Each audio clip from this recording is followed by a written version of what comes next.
Welcome everybody. This is Mr. Hella, and welcome to Hella Random. This is episode number 3. Like I said, my goal is to put out 100 episodes of this, and so today we're going to talk about something else. Like I said, the show is random, and we're going to talk about Elon and Twitter because I find this is very interesting to me, and I want to delve a little deeper into this subject, and hopefully you'll come with me. Now, the show that I'm going to bring up is a show called Breaking Points. We have already covered this show before, and they had a little thing because Elon is trying to weed out the bots on Twitter. He just purchased Twitter, and he's kicking everybody out. He already kicked out the board, and he fired the CEO, the CFO, the lawyer. He didn't kick out everybody, and he's coming in there with kind of a all the leadership is gone, so he's the HNIC. So he made that plain when he came in. So he came in and he established his authority. And so that being said, now he put out there that he's going to charge $8 for the blue check. Now the blue check is a thing that what you get for $8. All right, first of all, he shows up with a sink. Let that sink in. So when he first purchased Twitter, when he first came in there, then he wrote this huge letter to the advertisers. I wanted to reach out to you personally to share my motivation for acquiring Twitter. There has been much speculation about why I bought Twitter and what I think about advertising. Most of it has been wrong. Well, he spent 44 billion, so he's going to lose some advertising because people don't like Elon and they want him to fail. So he wrote this letter trying to keep some of the advertisers in there. The reason why I acquired Twitter is because it's important to the future of civilization to have a common digital town square where a wide range of beliefs can be debated in a healthy manner without resorting to violence. There is currently great danger that social media will splinter into a far right and a far left wing echo chamber to generate more hate and divide in our society. In the relentless pursuit of clicks, much of traditional media has fueled and catered to those polarized extremes as they believe that will bring in the money. But in doing so, the opportunity for dialogue is lost.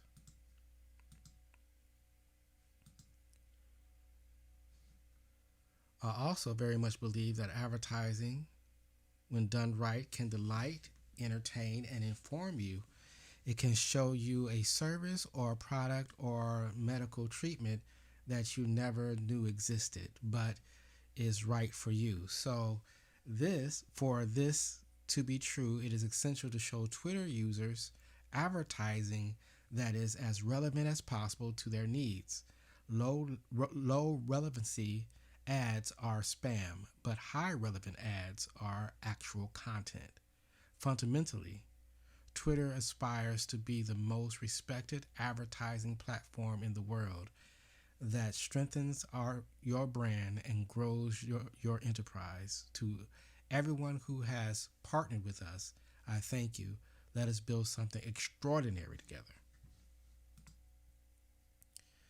So that was the letter to the advertisers, and this is him having a meeting with at Twitter, getting a coffee and having a meeting at Twitter. Twitter headquarters.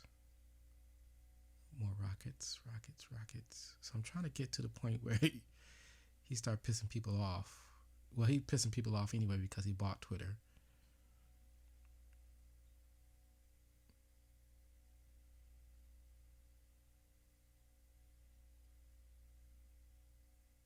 So he trolled the media,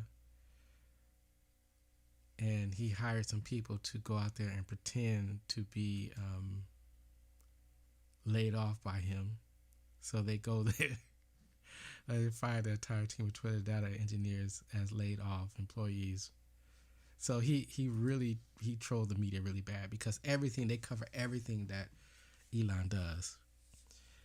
To be super clear, we have not yet made changes to Twitter's content moderation policies. So this is the point. This is the part that is hard, I think, for Elon, and which I don't think that I don't think he has to worry too much about if he approach it like he usually do, right? So usually, what Elon does, especially like with rockets and things like that, he does this thing where he fails fast. So it's called fail fast, and so he just rapid iterations, right? Just blow rockets up, everything, and you just tweak it as you go. Like, okay, that didn't work, that didn't work, that didn't work. So it's almost like, practicing playing basketball, right? You got to go out there and you got to make a lot of shots in order to get your aim down right. But okay, that didn't work, that didn't work. Did I pop my wrist enough and things like that? Did I snap my wrist enough? But what but I think he's taking a more because he got a lot of loans to do this deal from banks and friends and things like that. So he has to turn a profit. So he can't make too many changes right away. He has to do slow changes, right? He can't fail fast. He has to fail kind of slow. So you got to make changes slowly. So he's trying, but he has to also make enough money in order to to build up, what he got to do or maintain the current system, right? So if you lose advertisers, you got to have something that's going to come in there and replace those profits that are lost advertising. And this is where the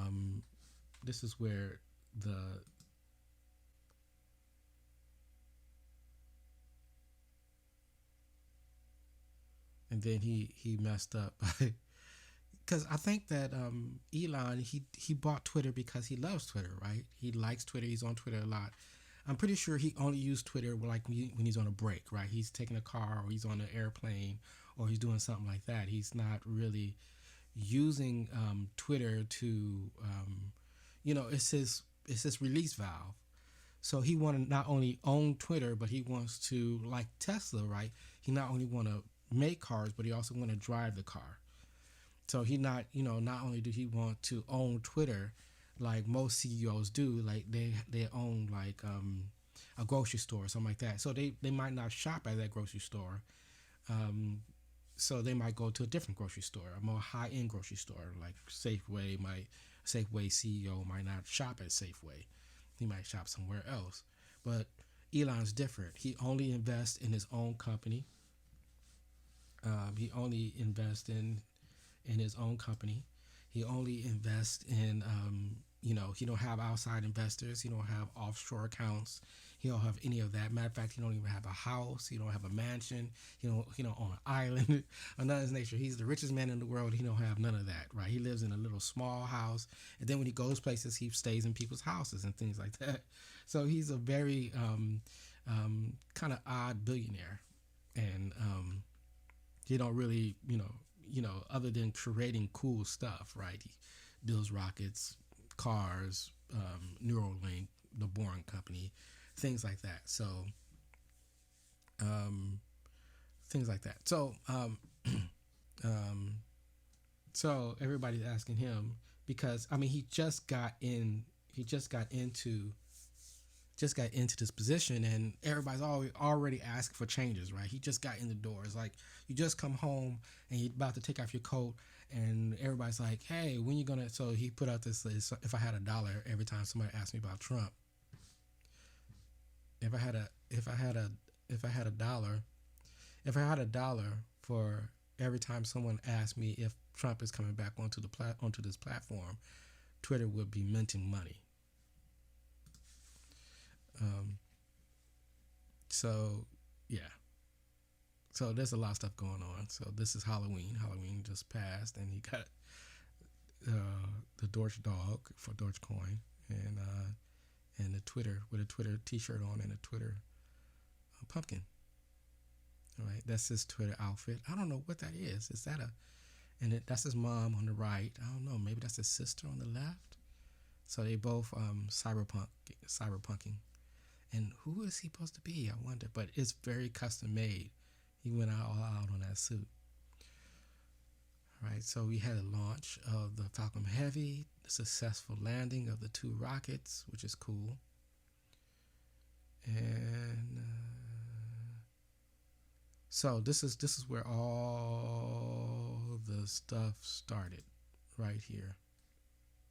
So he made this announcement. Twitter current lords and peasant system for who has a or doesn't have a blue check mark is bullshit.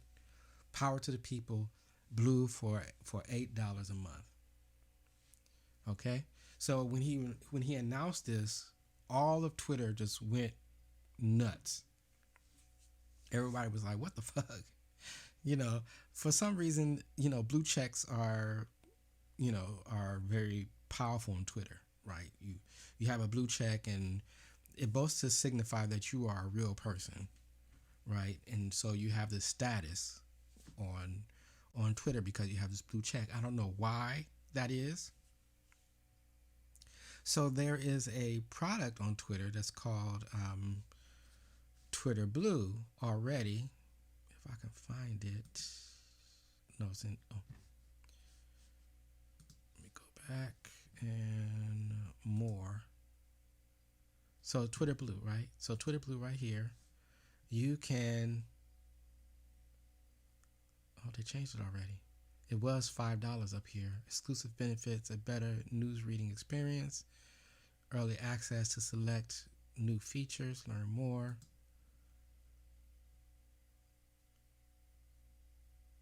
FFT product pictures, edit tweet. Now you can edit a tweet up to 5 times within 30 minutes. 180p video upload. Share your favorite moments with 1080p. Full HD video. Not all features are available on all devices. Add your shortcuts. Custom navigation. They are making changes as quick as possible because evidently, in order to keep your job at Twitter right now, you have to prove yourself. So now it's kind of like this Hunger Game experience. Twitter, all the programmers and stuff are going nuts. So this caused a lot of ruckus, right? So he says $8. So I don't think people allowed him to finish, right? Power to the people, blue for $8 a month. So I can understand why he's doing this, right? He's doing this because he spent $44 billion on this company that is worth maybe like 10 billion or 20 billion. And so he overpaid for this Toyota or Altima.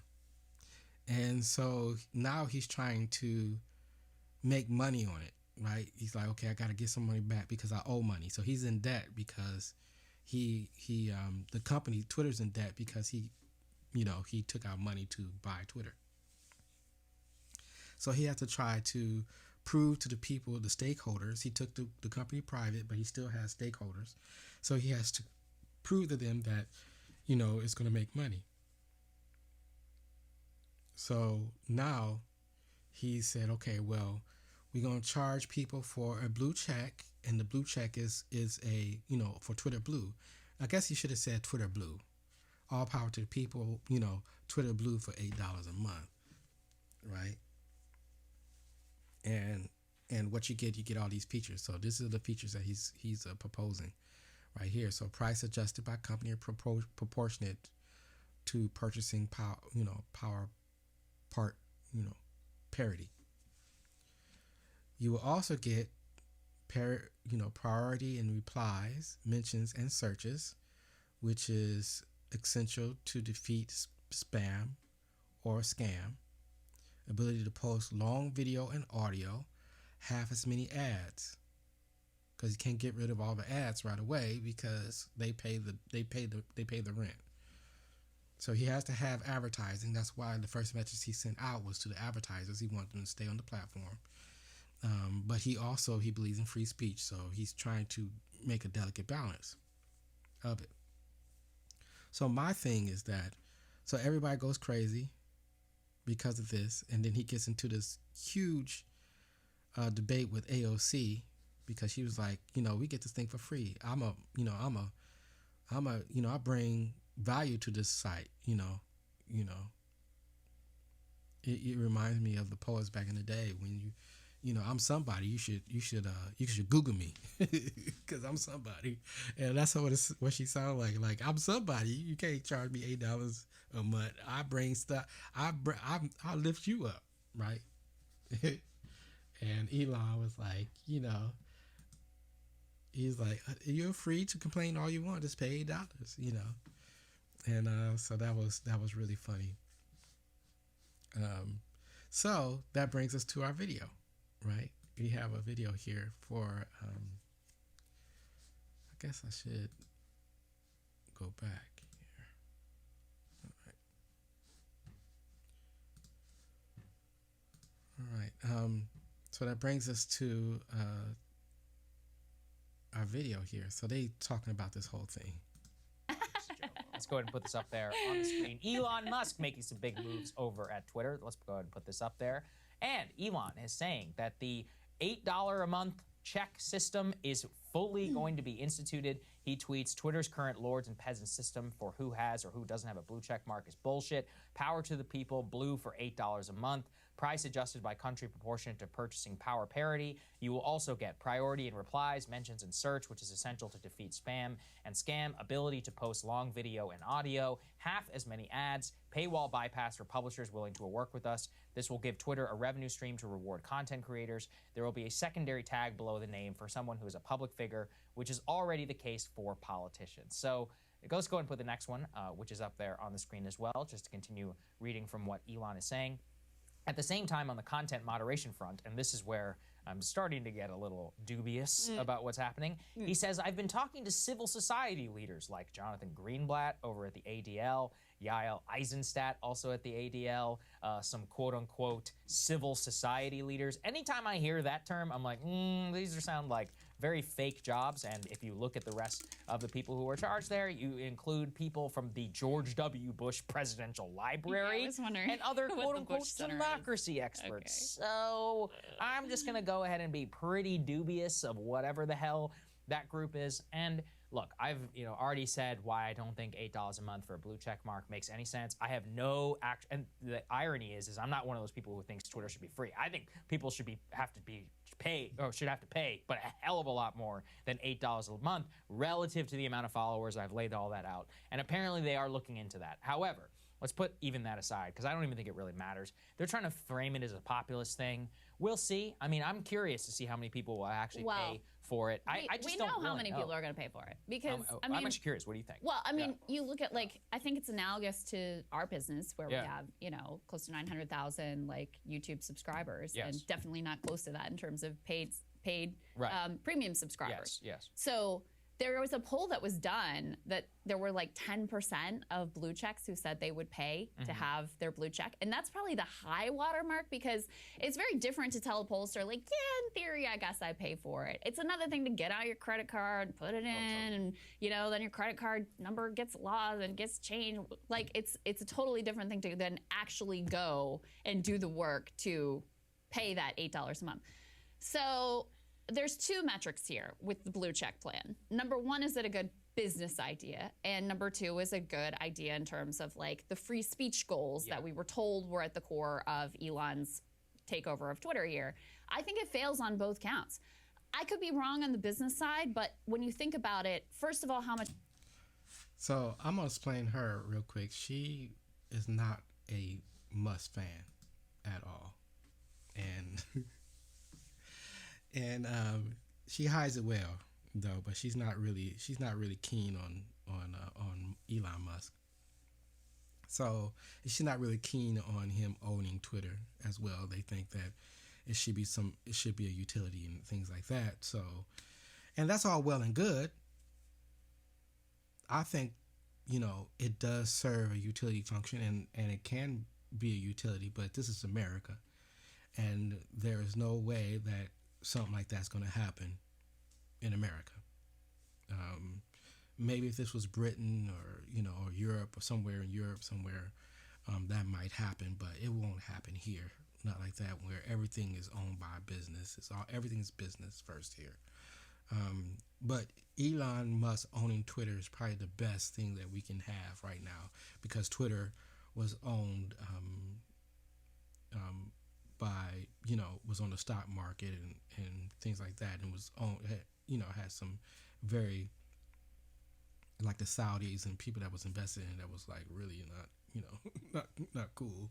And there was reports that India kind of had backdoor access and things like that, and also too government had backdoor access and things of that nature. So if anybody owned Twitter, for me, Elon would be the best person to own Twitter. I don't have a fairy tale idea, even though I'm an Elon fanboy. I don't have a fairy tale idea that he's going to side on the side of the angels with this thing. He's going to have to try to make money with the thing, and he's a capitalist. He's a capitalist, so he's not going to be like oh, it's for the people. He's smarter than his namesake, Tesla, because Tesla probably would have did that. He would have like, here to all the people, and that's why he died broke.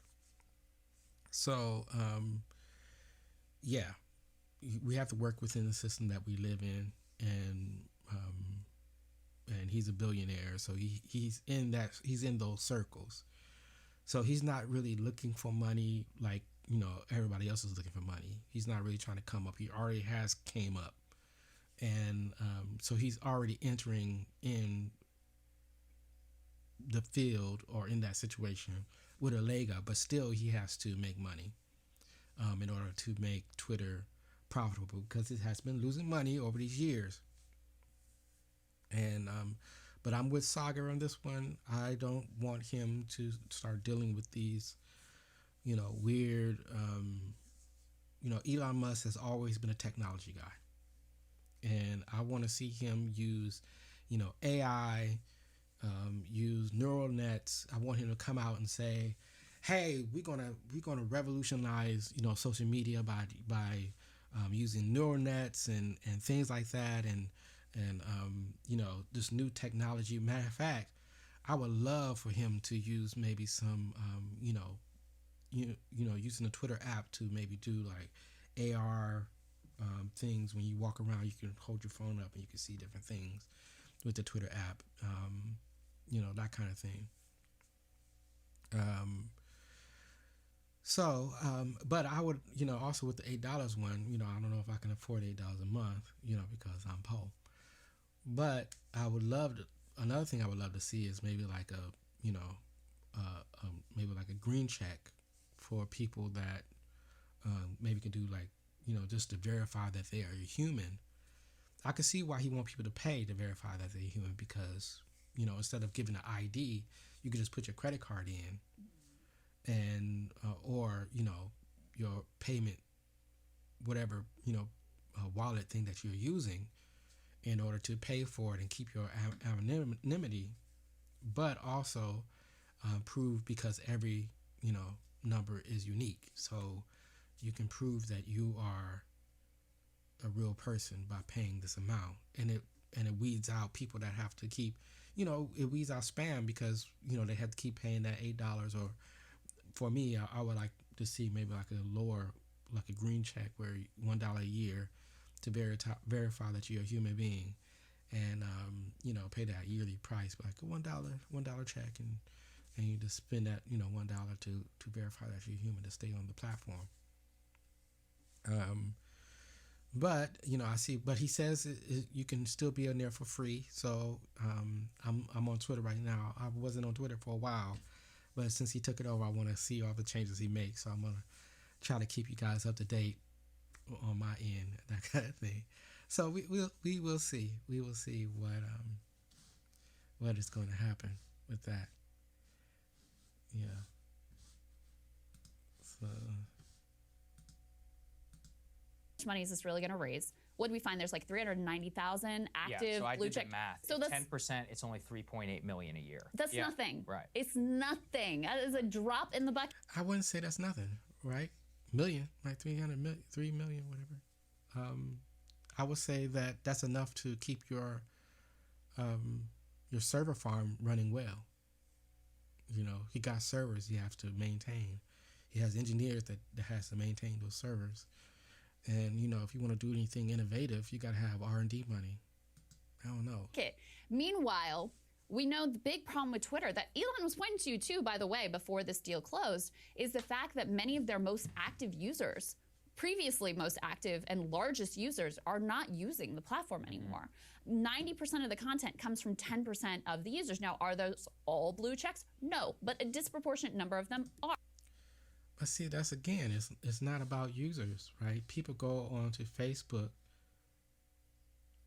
I mean, they go on to Twitter for updates, right? You might not be on there for a long period of time, but you go on there because your mayor's on there, the governor's on there.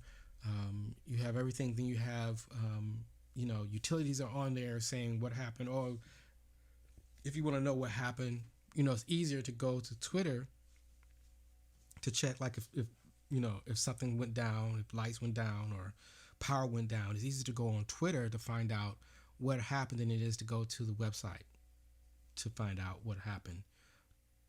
So, I disagree with her on that. You're going to have a lot of government people that's going to pay for that. Then you're going to have video. You can have unlimited video or whatever on there, so they can post updates and things like that on their Twitter. They don't have to link to YouTube anymore. It's going to be a monster. Once he gets through with it, it's going to be a monster. He wanted to be the everything app. So you're like antagonizing the core group of people that makes your platform, that is doing the most content creation, that makes your platform interesting and worthwhile. You're like antagonizing them and sort of. No, see, I just don't agree. The people that he's not. If they got to pay $8 to get really good services to maintain their business or their creativity or what they're creating. Yeah, it's a good deal. $8 is a good deal for that. For going onto a platform that everybody uses. Everybody uses this thing. I just don't agree. Forcing a further decline in terms of the amount of content and amount of engagement. So I think it fails on the business front because those numbers are just like pathetic, and then you're antagonizing some of your key people. But I also think it fails on the free speech front, especially when you start talking about like, oh, and you can pay to get priority in terms of your mentions and your replies. That the best platform in terms of. See, I still don't agree. It's like, if you can pay to prove that you're a human, even though I would love for it to be a free platform, which is still a free platform because he said you can still be on there for free. But if you pay $8, you get all these extra, get these extra things.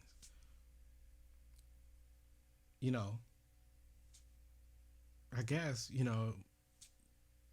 yeah, and you cut down on the bots. I mean, if you can cut down on that, people coming onto your page and totally, flooding your. If you have something kind of controversial to say, you have all these bot farms, right, on the internet, and it's their job to go around. Like, for instance, you have these political bot farms. If you're running for office, you can say, okay, I'm gonna form a bot farm, right? Like Hillary Clinton had one, where it was their job just to go on the internet everywhere and, look for, things that are against Hillary Clinton, right? And you can just be like, just start flooding. If somebody says, "Oh, I hate Hillary Clinton," and then they just start flooding their page with just negative comments like, "Who are you? What are you talking about? You don't know crap about Hillary Clinton," da da da, and everything's nature. That is, you can cut all down on all that. But if they want to have a bot farm, with the new Twitter, that they have to pay $8 a month for all those different, accounts, because you can have one person. They call it sock puppet accounts. You can have one person just on all these different platforms, on running all these different accounts with one person, and they just, and using algorithms and things like that. It's off the chain. So I don't know. I don't agree actual with her free on that speech and people being able to actually have a voice, which is what Twitter was at its best, is neutral, right? The minute that you become like YouTube and you have these algorithms in and you have some creators that get better treatment than other creators. But it was already like that. The blue checks created that. The blue checks already created that. You would get one for proving that you're a human being by jumping through all these hoops, and having influence on the thing and everything's nature. And then you also paid for Twitter Blue, so you already had the system that she's talking about. So I don't know. And you make it this sort of like pay-to-play system. That is a hit to free speech, and not just because like it's literally paid speech, but it screws up the ecosystem of making it like a neutral platform experience. So the fact that they already had instituted this thing where it's no longer just like, oh, what's the order of the tweets that came in, that they're surfacing what we think that you're gonna like, that leads to already a problem in terms of free speech. And then when you add to this new blue check system where it's like you can pay to get favorable treatment in your mentions and replies, that's an issue. The other thing that I would say about the blue check plan is the blue check thing, it did become like this weird sort of like status symbol situation. The original idea wasn't a bad idea, though, which is that on a platform where people can be anonymous and where you have bots, where you have spam, where you have trolls, all this stuff, the blue check was supposed to indicate this person is who they say they are. Now, reforming that system would be a great idea. It'd be better if you had more blue checks where you could see more clearly that people are who they are advertising themselves to be. That would be an improvement. But yeah, Elon don't want that. He want a flat tax system, so he want everything to be flat tax. So everybody pay the same price. He does the same thing with the Tesla stock, right? Everybody has the same kind of structure if you're a stockholder. So that's not Elon's bag, what she's talking about. So not too complicated, just $8 and you get in, or you use it for free, but you don't get all the perks of the $8 person and longer videos and things of that nature. The only thing I have problems with is but naturally, I guess you would have preferential treatment because you have a blue check and you're a human being. They know you're a human being when it comes to searches and things like that. So, hey. So that's that video. Okay. So, number 3. Down.